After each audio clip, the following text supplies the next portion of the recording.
Assalamualaikum dan salam sejahtera. Ini agenda awal ini kita akan memberi analisa terkini tentang keputusan Pilihan Raya Kecil Balingian di Sarawak dan kita akan mengulas dari pelbagai perspektif apakah keputusan yang sudah kita sedia maklum sebentar tadi iaitu BN mengekalkan kawasan ini dengan majoriti 6,991 undi iaitu dengan bekas pegawai daerah Dalat iaitu Shipnos Balo yang menjadi calon Barisan Nasional dengan undi 8,194 manakala calon PKR Abdul Jalil Bujang hanya memperoleh 1,283 undi. Apakah maksud semuanya ini? Selama setengah jam ini saya akan bersama dengan tamu di studio dan juga penganalisis dari Sarawak dan juga akan berlintas langsung dengan rakan saya Nisa Kasnon di Balingian, dan sebelum itu rakan saya Kamarubarin Harun akan meneruskan program saya selepas itu untuk memberi analisis terkini tentang mencari MH370. Apa cerita Cik Kam? Lepas 3 minggu MH370 masih belum kita temui Saudara Haji Nazri, tetapi semakin banyak maklumat yang kita dapati sama ada secara sengaja ataupun tidak dari dalam dan luar negara contohnya, dan semua itu akan saya petakan malam ini untuk bersama dengan dua orang pakar bagi melihat kembali. Contohnya kalau kita tahu apakah kelajuan sebenar dan arah sebenar seperti yang diberitahu beberapa hari lalu, maka kita tahu bahawa kawasan pencarian itu perlu kita naikkan lebih kurang 1,000 km ke utara kawasan yang kita cari sebelum ini. Tetapi banyak lagi maklumat yang boleh dipetakan. Contohnya tentang laluan kapal MH370, pesawat MH370 itu selepas hilang hubungan dengan pusat kawalan misalnya, dan itu juga akan turut dibincangkan dengan mengambil kira hipotesis-hipotesis terbaru daripada pakar-pakar antarabangsa dalam pelbagai persidangan yang telah pun dilakukan hanya untuk memfokuskan pada apa yang berlaku pada MH370. Nazri. Siapa tamu Cik Kam pada malam ini? Datuk Kapten Nick Huzlan akan bersama dengan saya, dan seorang blogger begitu terkenal juga akan bersama dengan saya selepas ini, kerana kedua-duanya sejak hari pertama berlakunya kehilangan MH370 sudah pun begitu menghabiskan ikhtiar, usaha dan kreativiti mereka bertemu dan melihat, menganalisis pelbagai petunjuk yang ada untuk memberikan kita lebih makna kepada pelbagai maklumat yang ada ini, Nazri. Okey, Kam, terima kasih. Teruskan temu janji anda bersama kami di Esrawani, kerana Kamarubarin Harun akan bersama Datuk Kapten Nick Huzlan dan juga Kapten Besar Abdul Rahman Omar Tun Muhammad Anif menganalisis suasana ataupun data-data baru tentang mencari MH370. Terima kasih, Kam. Dan terus bersama saya selama setengah jam ini kita akan memberi analisis tentang keputusan Balingian yang sebentar tadi sudah pun kita perolehi. Bersama saya di studio iaitu Profesor Madya Dr. Syahrudin Badruddin, pensyarah Fakulti Sains Pentadbiran dan juga Pengajian Polisi UiTM. Sudah bersedia melalui Skype. Kita akan bersama Dr. Jenry Amir, pensyarah kanan Universiti Malaysia Sarawak UNIMAS dan juga penganalisis politik Sarawak dan juga Malaysia, dan rakan saya Nisa Kasnon akan membuat lintas langsung melalui telefon dalam blok kedua nanti untuk memberi analisis beliau tentang keputusan Pilihan Raya Kecil Balingian. Mungkin saya mulakan dengan Dr. Jenry di Kuching.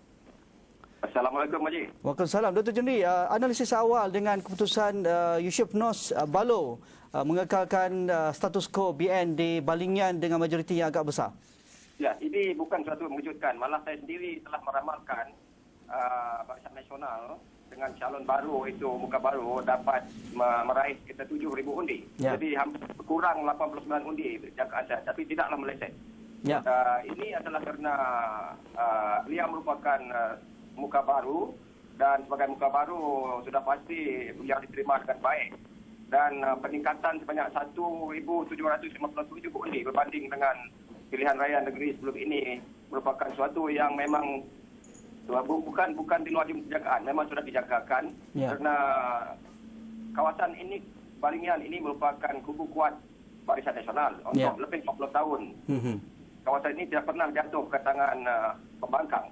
Dan hakikat ini dibuktikan daripada hasrat ataupun keinginan para pengundi di situ yang mendukung kuat politik pembangunan dan juga politik keperluan asas. Bagi mereka, sesiapa yang dapat memberi pembangunan, mereka inilah yang akan disokong. Dan bagi saya, yang menarik dalam pilihan raya ini kali ini ialah undi untuk semua saluran undi menang bagi Barisan Nasional, termasuk pusat undi untuk majoriti Cina. Ini suatu yang menarik kerana untuk 3 pilihan raya sebelum ini untuk sekolah Chong Bun misalnya, pusat undian di situ tewas. Tapi untuk kali ini, pusat undian itu juga menang. Ini memberi satu gambaran bahawa kaum Cina di situ mendukung Barisan Nasional juga. Dan ini menarik untuk kita lihat adakah ini merupakan cerminan yang akan berlaku dalam pilihan negeri yang akan datang. Okey, Dr. Jenis terus bersama kami di Skype itu. Saya ingin dapatkan maklum balas awal Profesor Madya Dr. Syahrudin dengan status quo Barisan Nasional di Balingian. Ya, Nazri, memang sudah dijangkakan bahawa PBB ataupun Barisan Nasional akan menang menang besar di kawasan itu berbanding dengan pilihan raya lalu. Yang pertamanya tokoh dan calon baru daripada penjawat awam yang sudah dikenali oleh masyarakat di sekitar situ. Sudah pasti ini merupakan antara kriteria kenapa beliau dipilih dalam pilihan raya itu. Dan yang keduanya, saya setuju dengan kata-kata Dr. Jenery mengatakan bahawa politik pembangunan, kalau kita lihat dalam pemerintahan Tan Sri Taib Mahmud dan diteruskan oleh Tan Sri Adnan Satim, bahawa politik pembangunan itu penting dan masih lagi dipentingkan dalam satu kawasan Balingian yang merupakan antara kawasan yang dalam kawasan Mukah. Ya, Parlimen Mukah. Parlimen Mukah. Jadi atas aspek itulah kemenangan itu dijangkakan.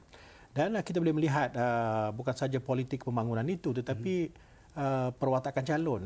Saya mendengar khabar bahawa sememangnya calon Barisan Nasional yang menang ini adalah merupakan calon yang disukai ramai kerana beliau pergi ke bawah, beliau pergi ke akar umbi dan dikatakan bahawa ada humbleness dia itu yang menyebabkan perhatian mungkin diberikan kepada beliau dan sudah tentu sebagai seorang ADO di kawasan itu ataupun DO di kawasan Dalat, beliau telah berjaya menunjukkan bakti dia dalam masyarakat dan beliau memahami masyarakat yang sedia ada dalam kawasan walaupun Dalat tetapi sudah terpasti ini merupakan antara anak jati Balingian. Anak jati Balingian ini merupakan antara kriteria yang penting dalam pilihan raya kecil kali ini. Dr. Jenery, adakah ini manifestasi rakyat Balingian mahu memberikan ataupun sokongan penuh kepada Ketua Menteri baru Tan Sri Adnan Satim? Ya, satu hakikat kita tidak perlu tahu bahawa Ketua Menteri baru Tan Sri Adnan Satim telah berkampung sebenarnya di Balingian, di Mukah. Kerana beliau sendiri saya percaya ingin membuktikan bahawa pimpinan beliau diterima baik. Dan untuk itu beliau dan barisan pimpinan Barisan Nasional termasuk dari pusat dan juga jentera akal umbi telah bekerja bersungguh-sungguh, bekerja keras untuk memastikan bukan saja beratusan mengundi itu meningkat tetapi untuk memastikan majoriti undi itu dapat bertambah. Jadi dari segi itu kita boleh katakan ini merupakan satu manifestasi sokongan rakyat terhadap pimpinan beliau dan ini satu permulaan yang baik untuk Tan Sri Adnan.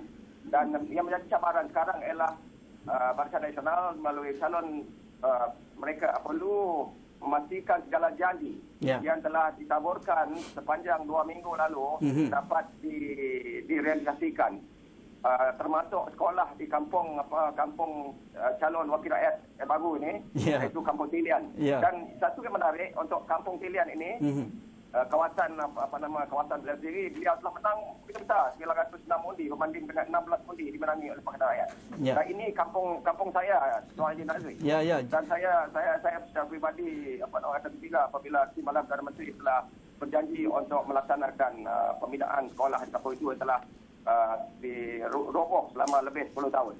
Dan saya percaya juga wakil rakyat baru ini akan berusaha untuk bersungguh-sungguh untuk pastikan segala itu dapat ditunaikan. Kerana tidak, beliau akan berdepan dengan satu cabaran besar menjelang pilihan raya negeri akan datang yang dijangka suku ketiga tahun depan. Ya, pilihan kecil Dr. Jenery, Balingian ini hampir tiada isu sebenarnya kalau kita ikuti sejak dari hari penamaan calon, sejak Tan Sri Taib Mahmud mengosongkan kawasan tersebut untuk memberi laluan beliau menjadi yang di-Pertua Negeri sebagai Gubernur. Tiada isu yang dapat dicongkil oleh mana-mana pihak, sama ada pihak pembangkang ataupun pihak Barisan Nasional. Cuma Balingian ni sedikit ataupun ketinggalan. Kalau mungkin Dr. Jenery boleh bagi insight sedikit apa yang perlu diberi perhatian oleh Kerajaan Barisan Nasional yang menang pada pilihan raya kecil ini untuk memastikan pembangunan yang agak seimbang Balingian dengan daerah-daerah lain ataupun Dewan Undangan Negeri lain di dalam Parlimen Muka, kerana kita tahu Dalat mempunyai agak seimbang pembangunannya, begitu juga Parlimen Muka yang mungkin di kawasan bandar agak kata pun terkehadapan, tetapi Balingian agak ketinggalan dari sudut pembangunan juga kemudahan asas. Jadi cabarannya. Ya, tidak dapat dinafikan bahawa Tan Sri Said telah mentransformasikan, berjaya mengubah kawasan Mukah itu daripada satu kawasan mundur kepada satu yang membangun dari segi pembangunan infrastruktur. Ya.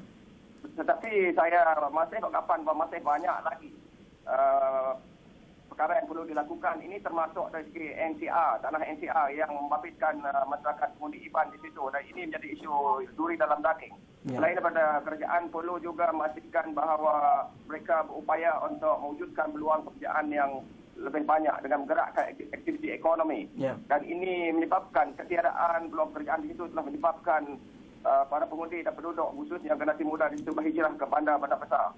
Dan saya juga mengharapkan rakyat di situ, saya mengharapkan agar segala janji khususnya pembangunan pembekalan api, air, jalan raya dan juga sekolah dan klinik di situ ditingkatkan. Dan saya difahamkan sekolah Sri Ripas itu mempunyai kemudahan yang amat teruk, khususnya di asrama. Jadi saya fikir sudah sampai waktunya untuk kerajaan memastikan segala kemudahan di sekolah-sekolah termasuk di luar bandar itu, sekolah rendah, dapat dibaiki demi untuk memastikan pelajar itu dapat menikmati kemudahan yang lebih baik lagi demi masa depan mereka. Okey, Dr. Jenny terus berada di Skype secara langsung. Kita minta pandangan Dr. Syahrudin. Dan sebelum itu kita bersama Nisa Kasnun. Mungkin Nisa sempat berkampung dalam 3-4 hari selama membuat liputan di Balingian. Apakah kata pun yang diutarakan oleh Dr. Jenny sebentar tadi tentang isu cabaran yang bakal dipikul oleh Yusuf Nos selepas ini adalah dari sudut pembangunan dan juga tenaga kerja muda yang terpaksa berhijrah keluar dari Balingian untuk mendapatkan kerja di luar daerah. Betul Nisa. tu Haji. Ya.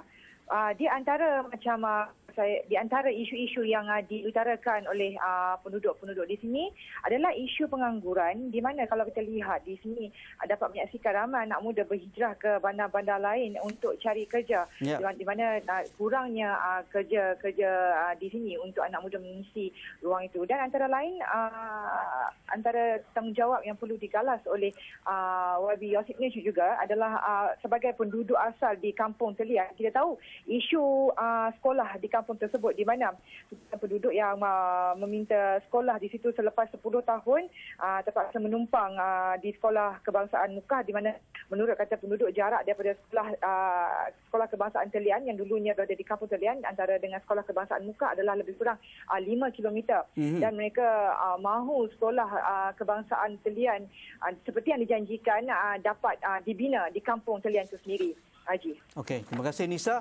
Terus bersama kami Nisa, kita akan rehat sebentar dan kita akan mendapat pandangan Prof. Madya Dr. Syahrudin juga, kerana kalau analisis awal Dr. Jenry mengatakan bahawa peningkatan undi kaum Cina di Balingian mungkin memberi petunjuk positif kepada usaha Tan Sri Adnan Satem untuk mengembalikan SPP yang masih bermasalah, dan juga dengan cerita juga kelompok Fuchau berkampung di Balingian, Dr. Syahrudin. Okey, kita rehat dahulu, jumpa lagi selepas ini.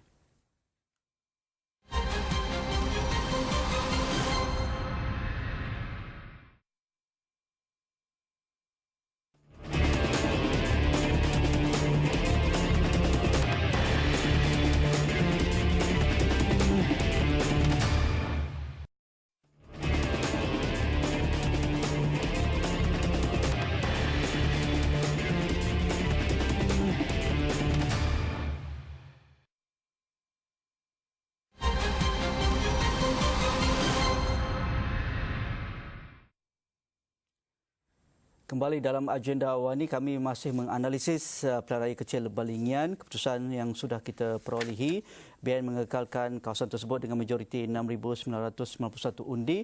Nisa, apakah yang diungkapkan oleh calon Barisan Nasional Yusuf Nos dengan kemenangan pada malam ini?